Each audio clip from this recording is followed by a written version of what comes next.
Você já ouviu falar nos antediluvianos? Esse termo meio estranho é usado para se referir a tudo que veio antes do dilúvio. Segundo o texto bíblico, o dilúvio teria acontecido por volta de 2.348 anos antes de Cristo, o que seria o ano 600 da vida de Noé.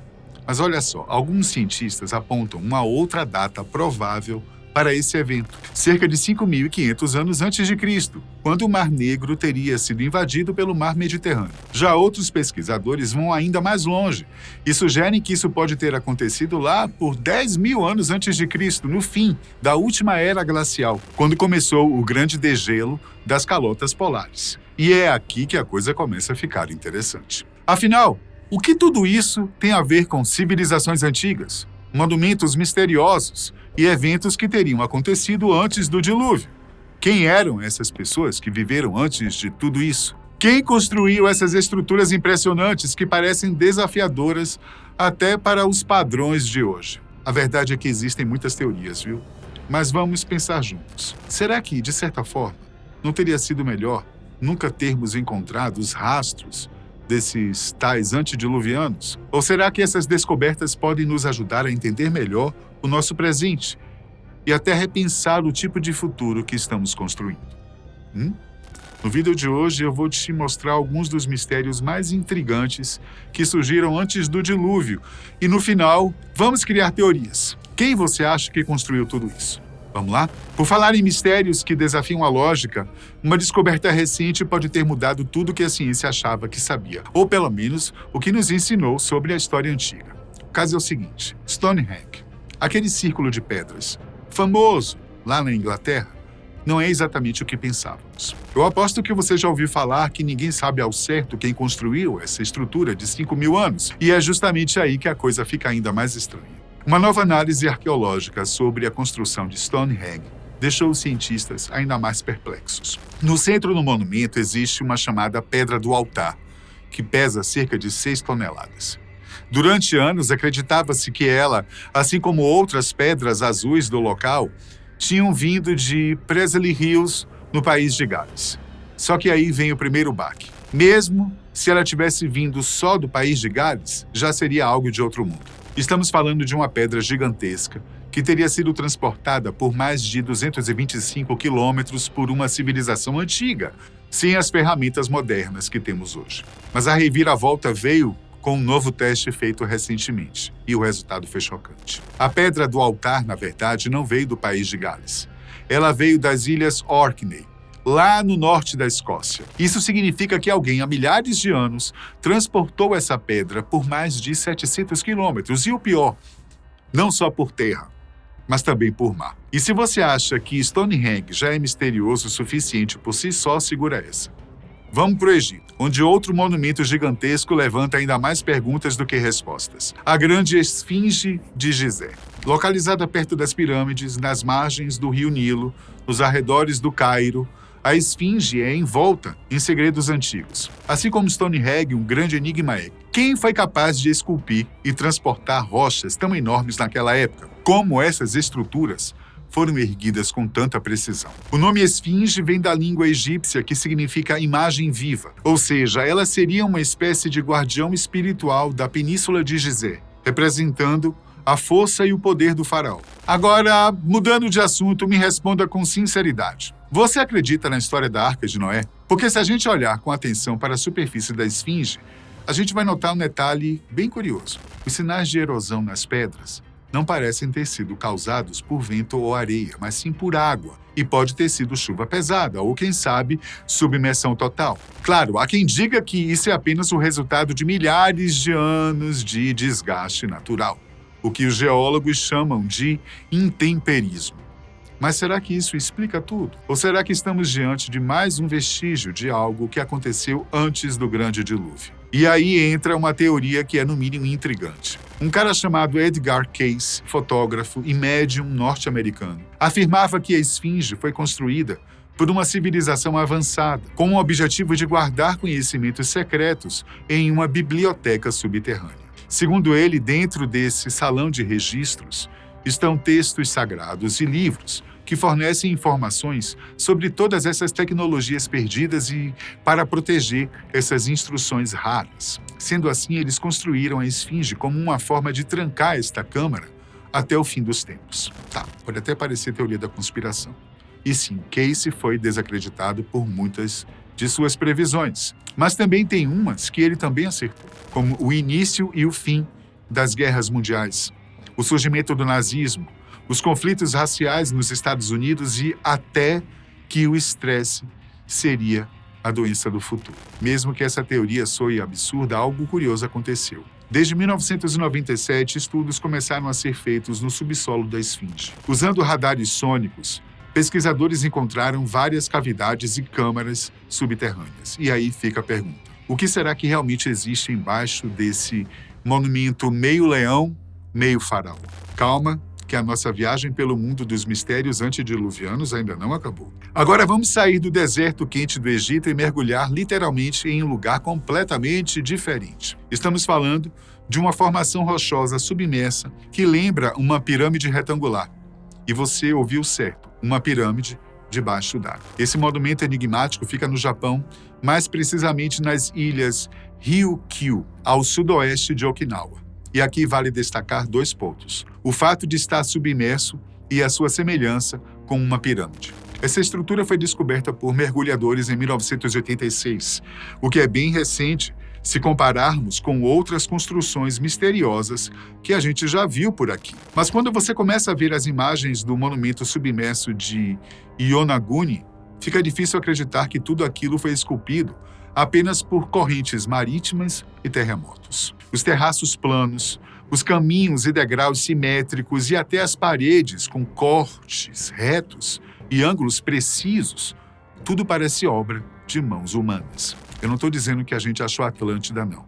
Nem que aquilo era um palácio real debaixo d'água. Mas convenhamos, é muito detalhe arquitetônico para ser só coincidência da natureza, não é não? E olha só esse detalhe que eu quase deixei passar. Essa estrutura submersa de Yonaguni está alinhada perfeitamente com algo chamado de linhas de lei. Segundo alguns teóricos, essas linhas seriam caminhos invisíveis de energia magnética que conectam diversos pontos místicos do planeta, como Stonehenge, as pirâmides de Gizé e vários outros que estão alinhados com as 3 principais estrelas do cinturão de Órion.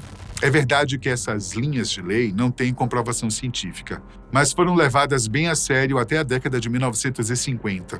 Na verdade, foi em 1927 que um arqueólogo amador chamado Alfred Watkins lançou um livro, Manual do Caçador de Lei, que acabou inspirando um grupo de entusiastas chamado Straight Track Club, todos eles obcecados por encontrar esses padrões ocultos espalhados pela Terra. Agora vamos falar de um dos monumentos mais intrigantes de todos: as Pedras de Callanish, na Escócia. Por muito tempo, os estudiosos subestimaram e muito a idade real desse local. Mas hoje, se sabe que Callanish pode ter sido construído por volta de 2.900 anos antes de Cristo, o que o torna mais antigo que Stonehenge, que só teria sido concluído por volta de 2.480 a.C.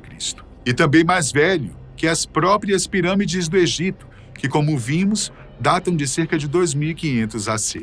Claro, tudo isso só faz sentido se a gente estiver aberto às teorias mais recentes sobre esses monumentos. Lembra quando falamos lá no início do vídeo sobre a pedra do altar de Stonehenge ter vindo do norte da Escócia? Pois é, isso levanta a possibilidade de que os antepassados dos construtores de Stonehenge já estivessem erguendo monumentos antes. E o mais provável é que eles tenham feito isso também em Callanish. As pedras de Callanish foram colocadas com uma precisão impressionante. Elas formam um círculo central e se alinham perfeitamente com um ciclo lunar.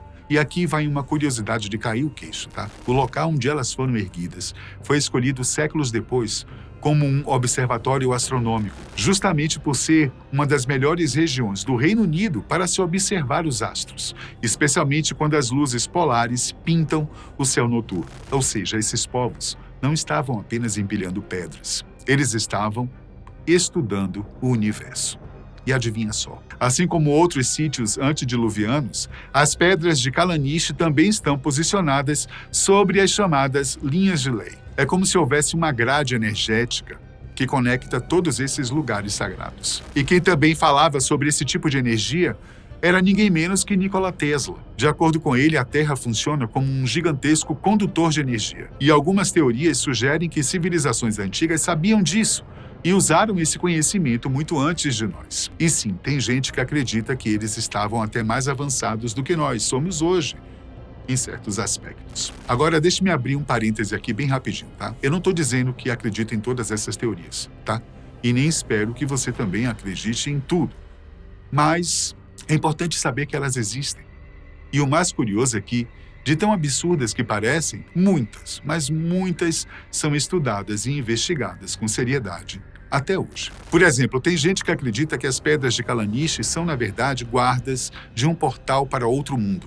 Outros vão ainda mais longe, dizendo que o monumento foi construído por entidades não humanas e que guarda conhecimentos ocultos deixados para gerações futuras. Mas e quem vive lá perto? O que dizem os moradores da região? Segundo o folclore local, essas pedras já foram criaturas gigantes que habitavam a ilha de Lewis e foram transformadas em pedra por se recusarem a aceitar a religião que dominou a região. Outras lendas falam sobre druidas adormecidos no interior das pedras, que só acordariam quando uma profecia antiga se cumprisse. Parece coisa de filme, né, não? Mas são essas histórias que mantêm o mistério vivo até hoje. E agora segura essa.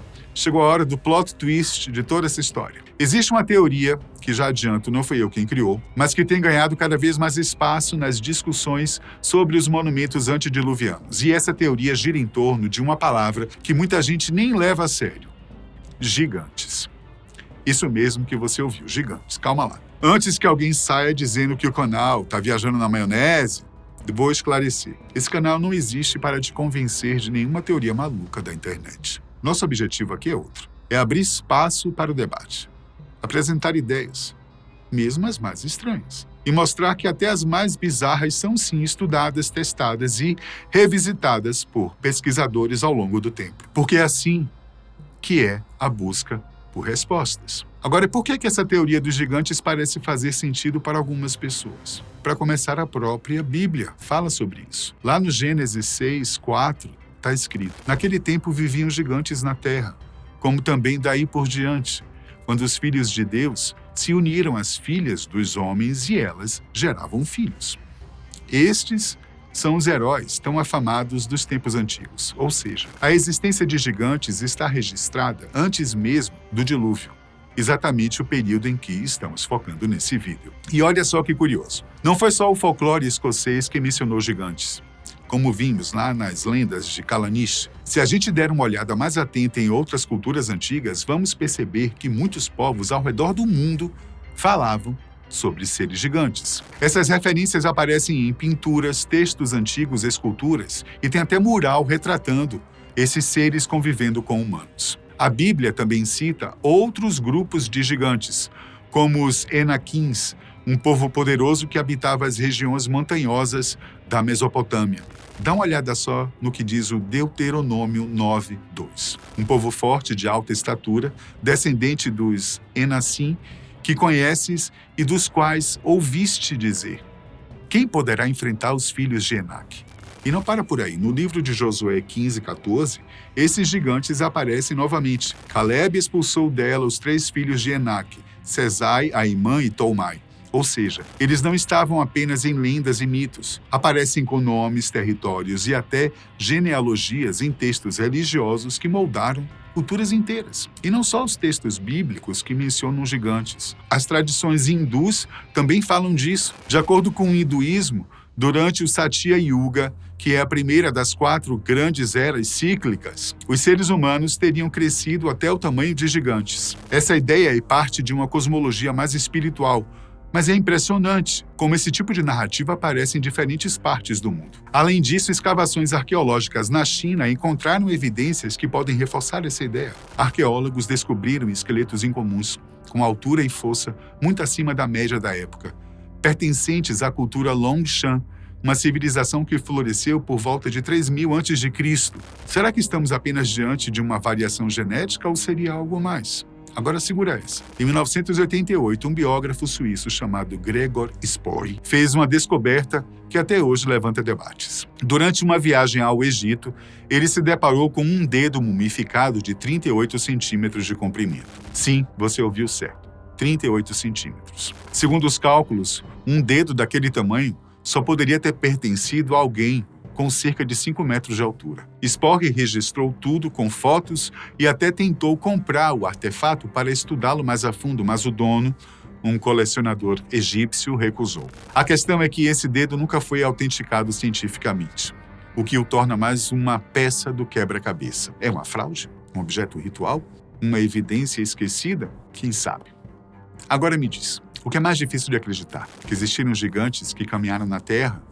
Ou que civilizações há milhares de anos, sem eletricidade, computadores ou telescópios modernos, conseguiram erguer monumentos como Stonehenge, Calaniche, a Esfinge e outros com uma precisão arquitetônica e astronômica que até hoje nos deixa boquiabertos. A Bíblia nos dá uma pista importante. Ela nos ensina que a sabedoria e o conhecimento vêm de Deus. Agora imagine só a quantidade de conhecimento que Enoque pode ter adquirido simplesmente por andar com Deus. Em Gênesis 5:24 está escrito: Enoque andou com Deus e desapareceu, porque Deus o levou. E em Hebreus 11:5 lemos: pela fé Enoque foi arrebatado sem ter conhecido a morte, e não foi achado, porquanto Deus o arrebatou. Mas a Escritura diz que antes de ser arrebatado, ele tinha agradado a Deus. Isso significa que Enoque teve uma experiência única, profunda, direta com o Criador. O tipo de comunhão que poderia revelar segredos do universo. Agora pensa comigo. Adão, antes da queda, antes de comer o fruto, tinha acesso direto a Deus no Éden? Imagina tudo que ele poderia ter aprendido. A linguagem original era direta, compreensível e universal. E mais, as pessoas do período antediluviano viviam centenas de anos.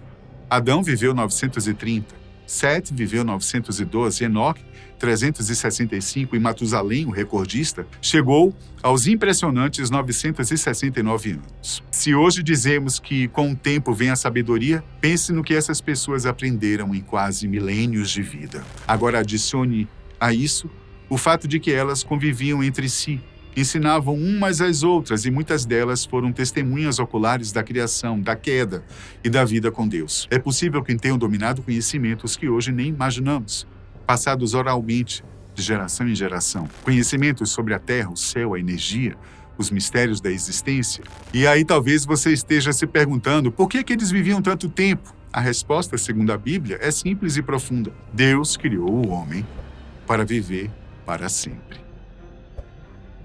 Até a próxima.